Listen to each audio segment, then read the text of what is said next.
de pé, de não usar vento no momento que a gente está exercendo a nossa voz. Amém? E eu acredito que os irmãos, bastante irmãos aqui nessa noite nos conhecem já, porque nós temos aqui uma igreja próxima. Mas para quem não nos conhece, eu sou o pastor Hernani, amém, irmão da cidade de Governador Valadares, Minas também. E nós estamos aqui para fazer aquilo que o Senhor nos constituiu nessa noite. E para quem não nos conhece, está ali também a nossa esposa Juliana. Amém? Levantou a mão ali. Amém? Está aqui também o nosso tocador Eugênio. Amém? Tocador de violão, Deus abençoe.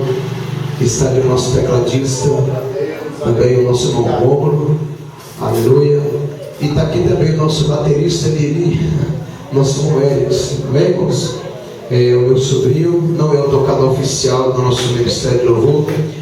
E nós estamos aqui como uma partícula do nosso Ministério de Louvor. E por força maior não houve possibilidade dos demais irmãos estar conosco aqui nessa noite.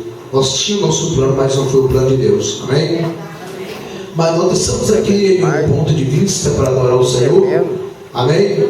Glória a Jesus. E para quem não sabe, nós somos o povo do barulho. Amém. Aleluia. E eu acredito que o pregador também é do barulho, né? Tem cara de pregador nata. Né, irmãos? E Jesus, eu tenho certeza que Ele vai sacudir esse lugar em nome de Jesus. Amém? Eu fico muito